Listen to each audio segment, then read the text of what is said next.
welcome to Conversation on the Couch with Rachel and Tebi. If it's your first time here, please remember to hit the subscribe button. Comment, like, and please push the notification button so that whenever I'll put our video out there, you'll be the first one to be notified. Yeah. Thank you for watching. We are super excited for today. Yeah. It's what? The 5th episode. Episode. Wow. 5 episodes, yeah. And today it's going to hit home. It's really going to hit home.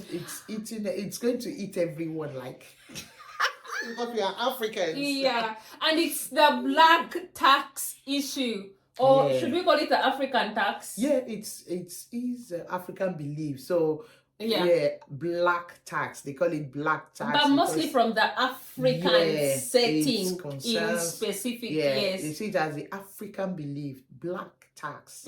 Wow. And this is not like any other tax or like, the tax that you pay to HMRC. Yeah. I think it was when I got to the diaspora that it got dawned on me that there is something called the black tax. Tax is something you just have to pay. Yeah. You cannot avoid not to pay tax. No, you can't avoid it. Yeah, you can't avoid it. So definitely black tax. You can imagine putting those two words together. So is it something that can be avoided? But then before we get into it, what is black tax? This is like a financial burden that is, or responsibility, because I think we missed that two words. On someone who has made it, I would say made it in life, or who is more successful, like in a family or in a community, or probably like now that you've traveled abroad and a certain financial responsibility is put on your head. Yeah.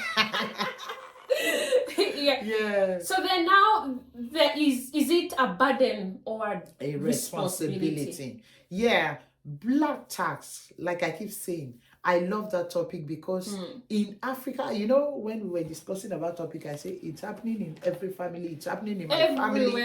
Because I think when we were growing up, when we were growing up, my parents taught us the sense of responsibility. That this is your junior brother, you need to take care of him.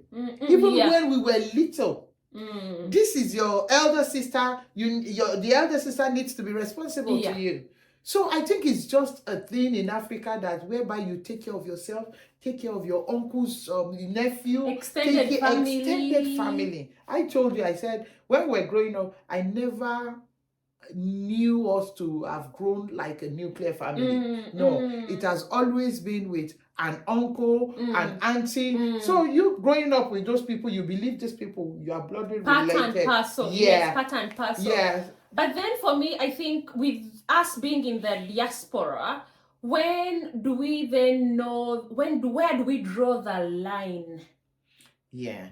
That, okay, yes, I have got a responsibility. Yeah, responsibility. Because while we are here, it's within our nature. As I was telling you before, that if anything was to happen to my mother, I would gladly say, put my job aside and go there. Well, now my sister is there, so it's a different... Yeah, we're talking about black tax. It can be seen as a responsibility or as a burden. Where it's seen as a responsibility, okay, like we discussed earlier, our parent is sacrificed on us. We are coming from Africa and we know the settings in Africa. There is no good retirement plan. Definitely my parents should be my responsibility. The way I see my children, now they sacrificed on me. Now they are retired. I need to take care of them. Even though they've given birth to 4 of us, there is this way I did it in my own family. I made arrangements whereby everybody at least send your own. The 4 of you have come together. Now you see, you've all come together as a unit. A shared responsibility. It's not one person. And all of you are abroad. But then we'll have situations whereby one person is either abroad and the rest of the family members are at home. Regardless, everyone should be equal. And with that kind of setting, it's easy for it to be seen as a burden. It is easy to be seen as a burden because sometimes our parents will guilt trip us. And then they will be like, it's you that God has elevated amongst your siblings. You need to now help your brother or sister to the top. You need to be wise. In that I told you, I'm sorry to say, like my parents, they are ministers of God. In fact, there was a time we had to tell them that it's time we now get you to open your own charity, because they adopted, even the children they adopted their own children separately. Like, these people, their parents don't have the strength to send them to the university, no financial capacity and all that. So my mom and my dad would now say, don't worry, bring your children. We'll send them on your bill. That can be a burden. It can be a burden, and when they're actually getting money from, say, you, and then using it to meet other people's needs. That becomes a burden. It's no longer a responsibility. I know one of my brothers had to complain that, yes, I think it's better we open a charity for you, so that when the NGO, the government will know that you have an NGO, they can help you. Because then my brother starts seeing it as a burden. Like, this thing our parents are doing. So at times it can be seen as a burden, it can be seen as a responsibility. But the most important one, which is the responsibility part, is that you meet it. You meet it. And then also I think that, it is very good to give. The Bible says that, you should give to the orphans, you should give to the poor, widows, give to the poor. You give to the widows. But then, as well, us as givers, even if you're a child who is doing well in the family, we give not because we want to give, but we give out of ego. I'm a big boy. I'm abroad. I've arrived. Yet you're moving money from one credit card to the... to cover up. cover. In fact, you're doing money laundering. It could be. You're like, how will they see me? At times you just have, because that, I told you something that I don't really go, I'm sorry to say, I don't really go into my Facebook messenger, because there you see a whole lot of messages coming from Africa. We need help. If I keep sending the little I have here, what about my bills? What about my own responsibility here? I have my immediate family I need to take care of. So if I keep sending those money, sending £10, sending £20, by the time in that month, I would have sent like £100 out of. That is whereby you find we have got, African brothers and sisters who have been here for 10, 20, 30 years. They have all their savings, all their money that they could have saved to actually enjoy the life that they have here. They've been remitting money back home. Not just for the responsibility part, but for the burden part. And then you fail to look after yourself, you even fear to go back home because people, and those same people you're sending money back to, if you go there and you're looking anyhow, they will be the first people to complain. Say, look at him, he's even abroad. We thought you went abroad. They will be like, is this what abroad looks like? Exactly. They will be the first people to poke fingers. Because there's this saying that people don't wait to attain the level of strength. And they want to now put other people's burden on them. Okay, maybe in a situation whereby you are collecting £1,500 and you need to pay your mortgage, you need to pay your rent, you need to pay the lights. And now that we are even in winter, we burn a whole lot of heater just to keep the house warm and all that. But in a situation whereby you keep sending to an uncle somewhere, you keep sending to your mother's auntie somewhere, you keep sending to all those extended family, they keep taking from you. And at the end of the day, I told you that there's this, my brother, if you tell my brother to, can you please give me £100? You say, go and bring your business plan. He says that all the time. Go and bring your business plan. I'll be like, I need the money. I say, when I see your business plan and I know how serious you are, I'll help you. In fact, I can even go into the bank and get you a loan for you to start the business. So that tomorrow you won't come to me and beg again. And that is sustainable giving. Yes, sustainable giving. Yes. It's ready. Seriously, he does that for lots of people. You'll be like, and funny enough, that his theory works for a whole lot of people. They keep coming back to him to thank him. You'll be like, the people, investing in people is the greatest investment. It's the greatest. And they keep praying for him and praying for him all the time. You'll be like, You want me to help you? You need £100. Go and bring your business. Like what is your purpose? What do you want to do? How can I help you achieve? Because I remember that gentleman, Femi, who was talking about the brother that he asked for job money and he was like, no, what is your passion?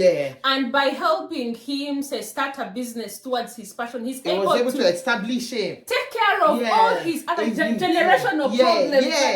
Because he was able to set him up on, you know, his passion. He was able to set him up, and that's keep earning in money. Whereby he's able to take care of himself, take care of his own responsibility as well. You know, So it does help, and I think as well, like as givers, okay, if you're like in that position of giving, if you've not planned properly, you will think, oh, you're being merciful or you are a cheerful giver, but it's actually because you don't have a plan. Because there was a time whereby, you know, someone asked for money and I'm like, yes, I do have the money. I do have the money, but that money is for something else. Exactly. It has something to do. That is where the boundaries come in. You know, in a situation in fact, I heard it from someone that, okay, you know, you are a giver. It's a good thing to give. Yes, you can have an account separately, whereby, you know, you put it in that account that, okay, in this account, and let's remember, we are all Christians. We are giving, we give in church as well. We give our tithe and offering. So you add it to that account that, yes, you are giving your tithe and offering from this money you are saving here. You are giving to your parents, which are your responsibility. You are, okay, you want to, maybe the rest, maybe it's now remaining, the percentage that is remaining, you can now think of, okay, you now you now put it in the order of priority that yes, which one is urgent? You prioritize. It won't be just you wake up of the blue and someone has called you and given you a long story and then you have to start running like a headless chicken looking for the money. If not, at the end of the day, if you keep doing this to yourself, you too, you'll keep yourself down.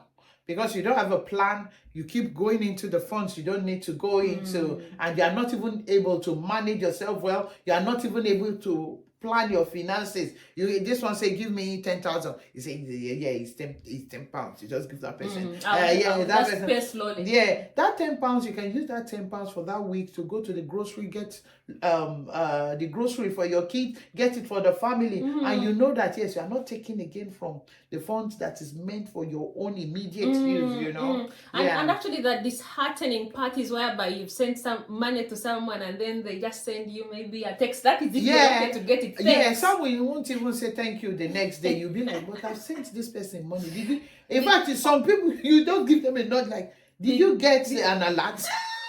Yes, they say yes. Definitely, they are telling you that what you've sent, it doesn't make sense. I remember I saw some videos in TikTok. You've been working for 3 jobs. I remember I saw this lady on TikTok. She now said, oh, my uncle, I'm so sorry. Those days you were sending me money from abroad in this cold, because now the lady is now abroad. She's now feeling the cold, like, so this is what my uncle went through to be able to even send 10,000 to me. So if someone is giving you money, please appreciate that person, that this person must have gone through a lot. It's not like we don't have our own responsibility as well. Because I think that by the time you get to someone and you're asking for money, ask yourself, why are you asking it? And if that person says they don't have it, understand that they actually don't have it. Because if you who is asking, do you have it? Exactly. Don't give hate in a situation whereby even you, after you've given that aid, you will now be demanding, you will now be asking people around, can you please help me? No, you will be a charity case.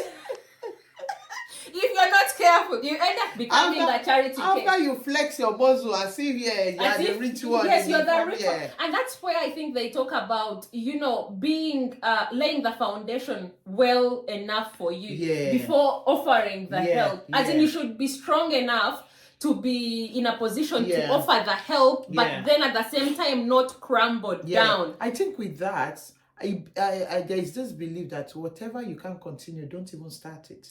Don't start what you can't finish. Yes, because you know when you keep giving to, okay, look at that, my brother that says, get me your business plan. You know, I think with that kind of person, his mentality is, let me just seal it up once, let me give this person, let me settle this person and just move ahead. But in a situation whereby you keep giving this person and you are not even showing him what to do, or you are not even advising him, this person will be like a parasite on you. Keep taking and not giving, you know. They will come for more. Yeah, you can't give only once. Exactly. Until that bag is drained. Yeah. They'll keep coming. Because they'll be like, yes, we finished spending the money you sent the last time. Now we need another one. But then also, I think the way we come across, and it comes back to the ego as well. You know, when we come this side, we want to be like as if we have arrived. You know your situation. You know the small hut in which you're staying. But you go pause in very fancy restaurants. You've bought a car on credit. You want to stand in front of it and pause.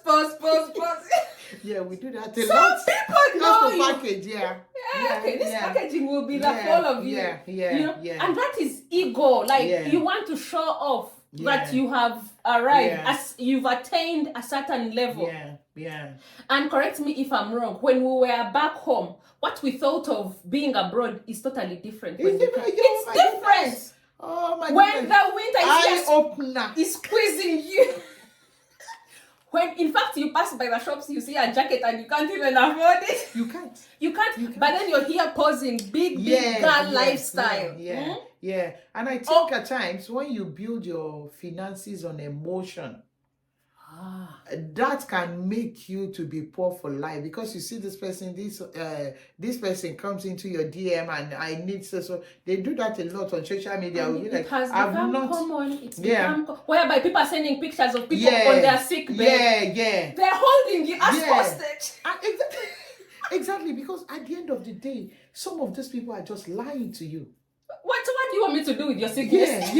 You see, they will tell you they can't even pay their children's school fees. They can't even do this. They can't even do that. At the end of the day, that money you stretch yourself to send to them.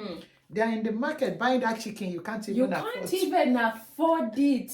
They are in the market wearing that clothes. You can't. No. They are shwebis. You can't even afford. They are. Do you know how someone will go on Instagram and party till morning?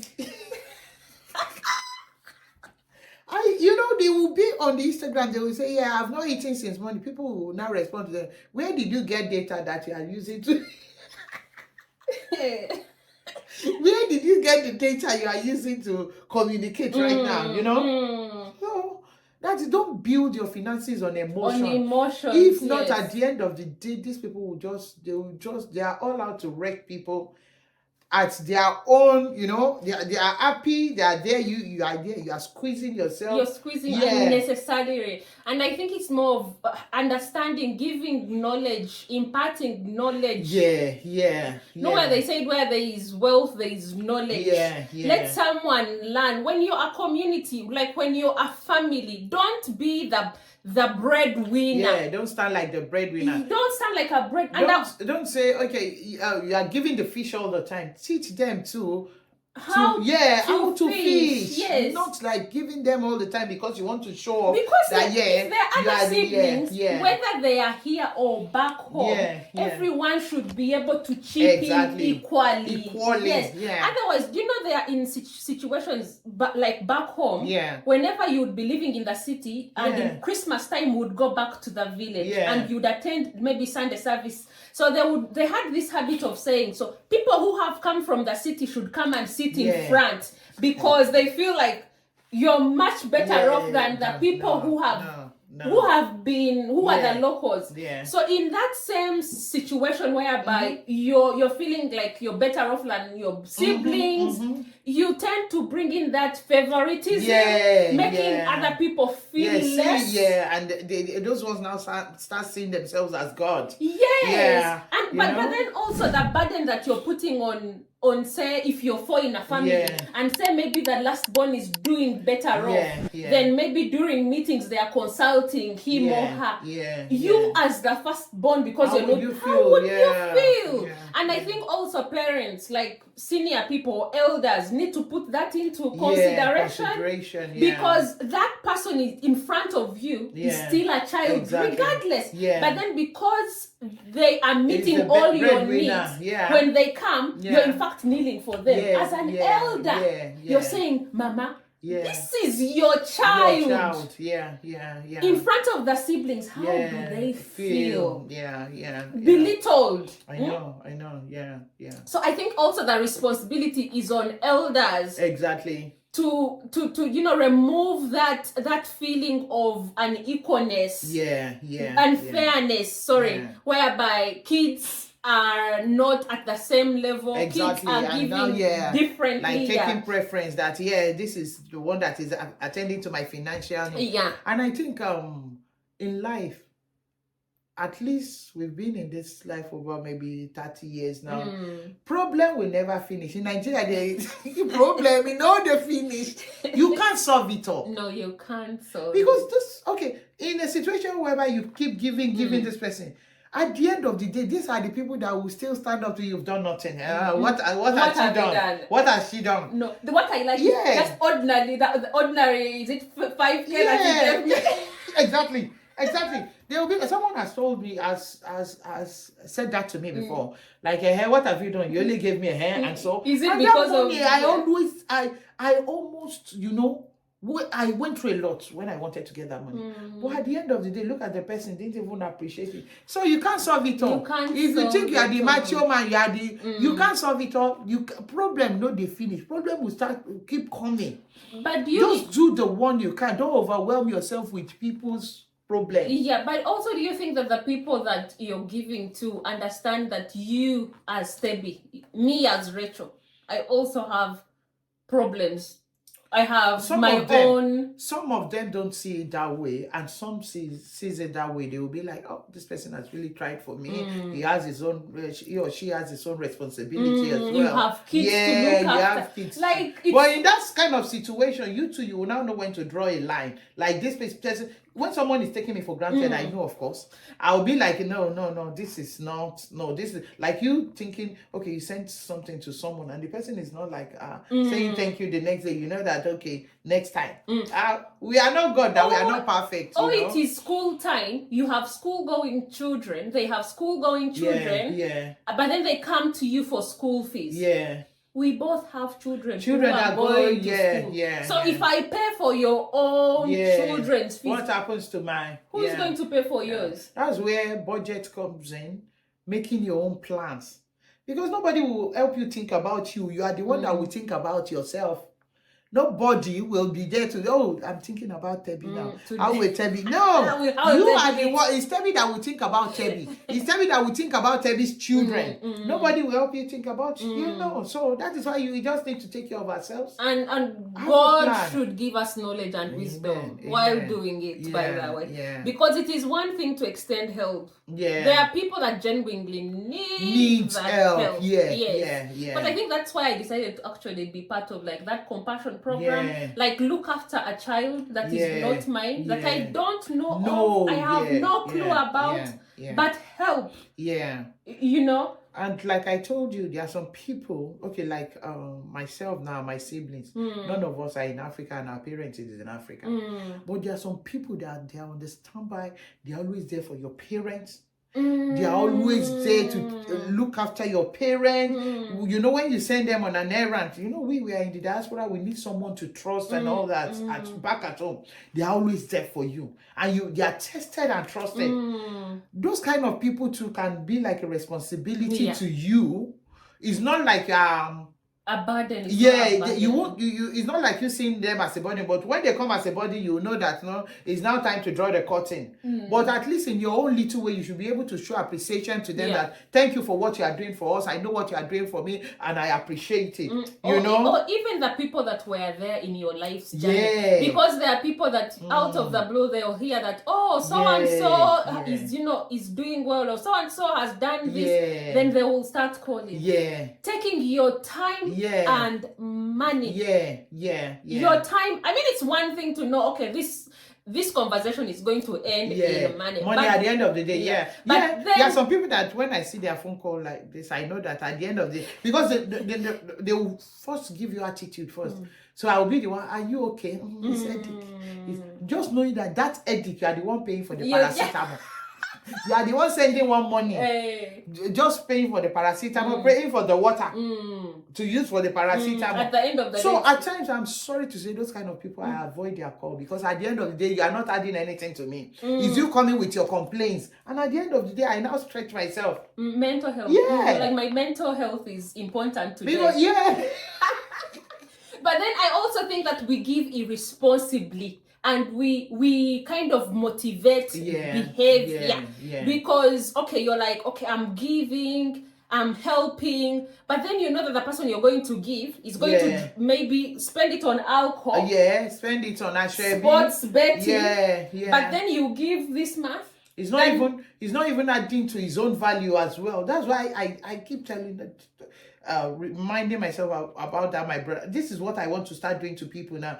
I too, okay, if I know that this person, I've seen this person as a burden and I love this person so much, I too will see what can I do to even impact your life so that you won't keep coming back. To maintain the relationship. Exactly, because there are some relationships you can't cut out. You just have to maintain it. So in a situation whereby you want to maintain it, go and bring your business plan. And start telling people they will chase themselves away, because at the end of the day, no man is an island. Because they definitely will. When you give someone money for business, go and do business. And where is the business? That's what they want to do. So you're helping them do what they love to do. So if they actually do fail, then they know not to return. So it is very, very important to be honest, not to be selfish as well. Plan, budget better. Give responsibly. Lessen on the ego. Let's not just give to feel good about ourselves. Because actually, those people that you're trying to impress, they even don't care. They don't care. They don't care. And if anything happens to you, they will live their lives. Someone said that. Do you see like how sometimes parents, like on your wedding day, they will say, my daughter, I'm giving this, it has got to be this function, we've got to have this decorator, this music system. It's not because they like you so much that you're going to be married. It's because of their friends that they're trying to impress. It has nothing to do. Because have you ever noticed that on your wedding anniversary, it's only you and your husband that you remember the day that you got married? Who else remembers? Nobody. No. Well, by the way, we are so much focused on impressing people, but people don't care. People don't care. Like, do you know that people don't care whether you stand in front of a borrowed car and pose, or whether you... In fact, you standing in front of the borrowed car and pose, you are putting yourself in trouble, because they will just size you up already and just give you one levy that you... No, they will be like, we thought you could afford a better. Sometimes you don't have to package yourself too much for these people. No, you don't. So with that in mind, I mean, feel free to share your comments. Let us know how you feel about this black tax issue. Is it really a burden or a responsibility? And also, where do you draw the line? Where do you draw the line? You know, what are some of the stories that you've had to encounter, deal with? What are you struggling with? But above all, remember that giving is a good thing. It's a good thing. It's a good thing to give than to receive. And I think also the feeling that you get once you've been of help. Meeting someone else's needs is really, really important. So with that in mind, we hate to leave you, but we have to go. That's been Conversations on the Couch with Debbie and Rachel. Until next time. Bye-bye.